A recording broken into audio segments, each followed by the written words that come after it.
to our second edition of Keeping in Touch from Sylvania United Church of Christ, the gathering of mostly staff to explain the events that are going on and how we are attempting to keep in touch with our congregation during this important time.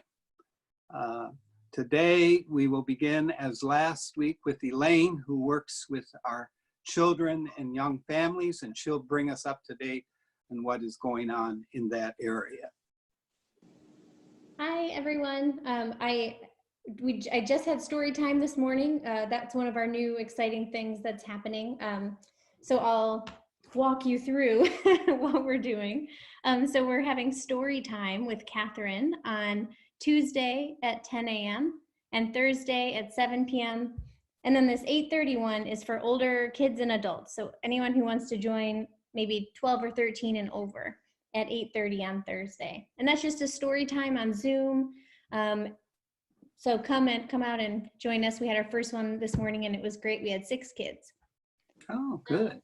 Oh, that's nice. So another thing we're doing is we have a young family call that we're doing on Sundays at 4. And again, we just had our first one this week and that went really well. We had 7 families call in and we checked in. It was good to see everyone. And then we also talked about, did a really brief lesson like we would have done normally in children's worship. Thirdly, we have prayer partners will be starting this week. So if you signed up to be a prayer partner, I will be emailing you. Additionally, if you would like to be a prayer partner, we still have some kids, so please let me know. Lastly, Pub Theology. We are going to do a digital Zoom version of Pub Theology soon. Details will be forthcoming. Thank you. Thank you, Elaine. I have one question.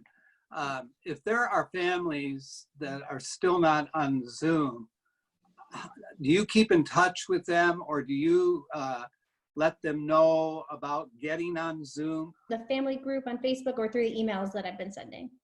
Oh, so you do send emails to them? I do. Okay. Good. Okay.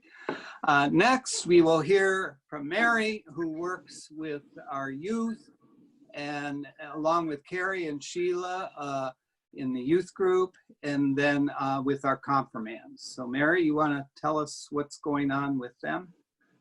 Yes, the confirmands had their first meeting Sunday via Zoom with Kathy Tashima, who also serves as a mentor.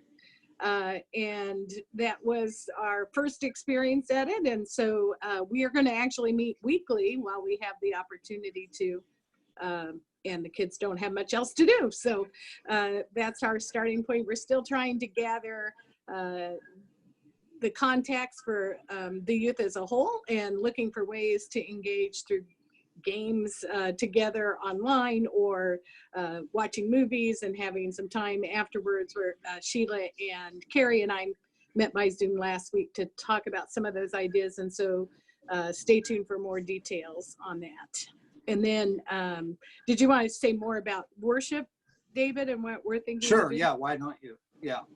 Oh, you want me? Okay. Yeah. So for most of you have probably seen that we sent out some links for worship, starting with a Today service, which is still available, as well as David's meditation on Sunday.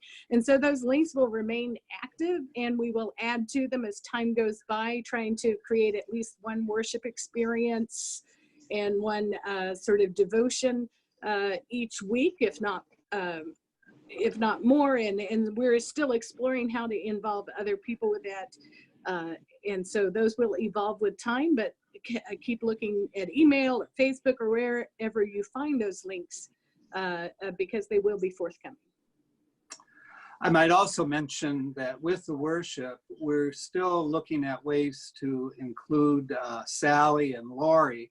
Lori is keeping touch with all her various choirs by sending them a music selection every day, but we have not yet figured out how to incorporate them into our devotional or our worship, but we hope to do that. Okay, next is Kristen, who is working with the most vulnerable members of our congregation. And that probably means there are many who do not have email links or Facebook. And so we'll hear from Kristen and how she is connecting with them. Hi, everyone. So Kathy Hunter is doing a fantastic job of heading up our phone call ministry. She has activated a small group of individuals who are assigned to persons in our congregation whose primary method of communication is phone. So if you're interested in making those phone calls, I encourage you to be in touch with Kathy Hunter, or if I can help connect you, I'm happy to do that. So that is underway and connections are being made. Now it's time to implement a card writing ministry. So anyone who is interested in being assigned a couple people just that you could keep in regular mail contact with, I'd be very happy for those volunteers. Also, we're thinking about starting small groups in Zooms, whether it be your Holy Chow group or your small group that may be met on a Monday at 4 p.m., Tai Chi. Anyone who wants to connect virtually, we can set that up easily through Zoom. So be in touch if there are ways that we can connect you electronically. One additional thing I think of, Jean Brockmar brought this to my attention. We are having, assuming we get past this social distancing eventually, we're going to have a church rummage sale. So if you're going through your house, doing a spring clean, set things aside. We'll gladly take it. So that's just something that you can be doing on your own. I do want to make sure everybody is checking your email, the church website, subscribing to our YouTube channel. These are things that are updated almost daily. And if you are accessing those methods of communication, then you'll be the most up to date. Thank you, Kristen. Kathy Tashima, she didn't expect to speak on this, but she's a part of the group that is watching after some of our homebound. And she had an experience once this past week with one of her homebound people that she's assigned to. And I wonder if you'd mind telling us how that took place, Kathy? Oh, sure. Sure. So Lois Taylor is a person that I call on, and I asked her son if she has a phone, and she does not. So we went, and he was on his way to meet his mom through the window, and Erlen and I went, and we were able to talk to her through the window, just expressing the love from the church and all. And she was surprised to see us, of course, but it was a really nice connection. And I think all of us were very happy to be there.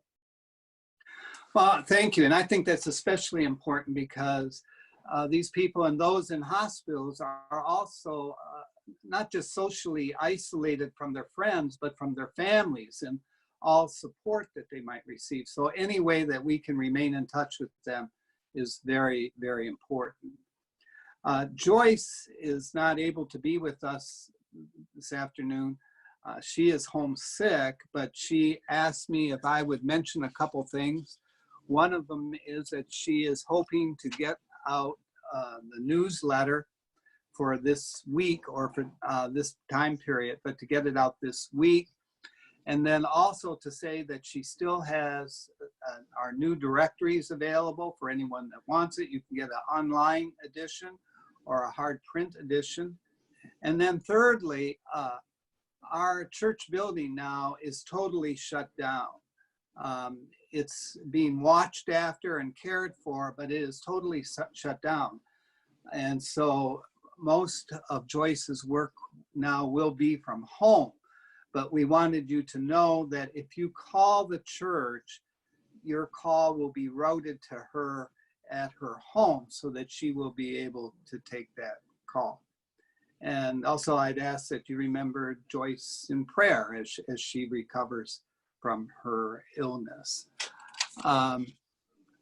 Let's see if there was anything else I want. One thing I was thinking about, following our devotion and our worship videos, we did get some very nice feedback from you, better than what I got from my family, I might say, especially my grandsons, who I think thought it was a Saturday night skit or something.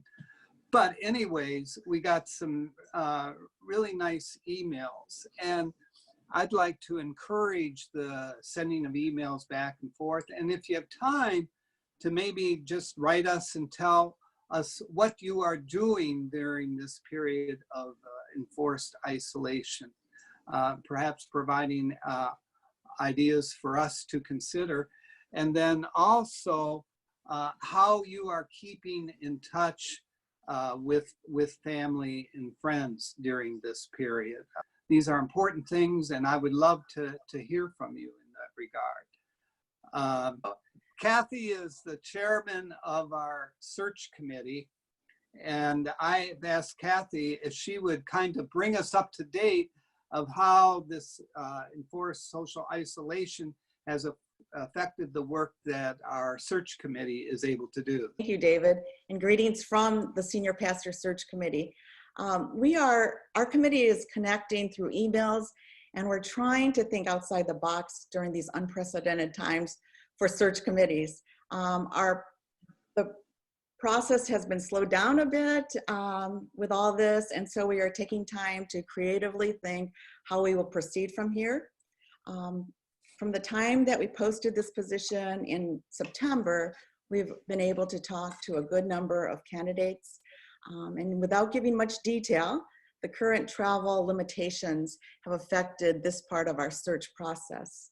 So we just want to thank you all for your prayers, and the search committee would like to give thanks to you, David, to the staff, to the leadership, and to all those of you who are bridging this time until we have a settled pastor in place. So take care. Thank you, Kathy. Also, I want to thank our staff. Our staff on the whole is at least half the age of what I am, and they have been able to bring me along and introduce me to this whole world of Zoom and online connections. And truly, I would not have been able to be a part of this if it wasn't for their patience and kindness in getting me through step by step. Now, I've asked Sheila if she would select a poem for us that kind of connects to the occasion and to maybe give us a little background, and then we will close with her poem. Sheila? Hi, everybody. David asked me to choose a poem, and at the time he specifically said, how about a Mary Oliver poem? And she is one of his favorite poets and one of all of our favorite poets. She's known for her love of animals, especially her own dogs, and she really looks to animals to embody the very best of human emotion. And I picked this poem. I first read it a few years ago when I did a devotion during Lent that was all based on her poetry. And this was a poem from Palm Sunday, but I think that it's especially spoke to me earlier in the season. It's about the donkey and what the poet thinks about the donkey. And listen to how she talks about the donkey being tied to a tree when other animals are running free. And yet he suddenly found that he's participating in something he doesn't understand. This poem is called The Poet Thinks About the Donkey.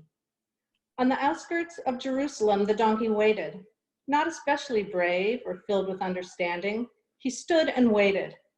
How horses turned out into the meadows leapt with delight. How doves released from their cages clatter away and splashed in sunlight. But the donkey, tied to a tree as usual, waited. And then he let himself be led away, and he let a stranger mount. Never had he seen such crowds, and I wonder if he at all imagined what was about to happen. Still, he was what he had always been, small and dark and obedient. I hope finally he felt brave. I hope finally he loved the man who rode so lightly upon him as he lifted one dusty hoof and stepped, as he had to, forward. That's the end of that. And I hope that in our small way and just being ourselves, we find ourselves participating in something that's really amazing and wonderful. And I think that's what we're all doing by staying tied to our trees. Thank you, Sheila. Thank you, Sheila. And we will see all of you next week with further updates of what's going on at your church.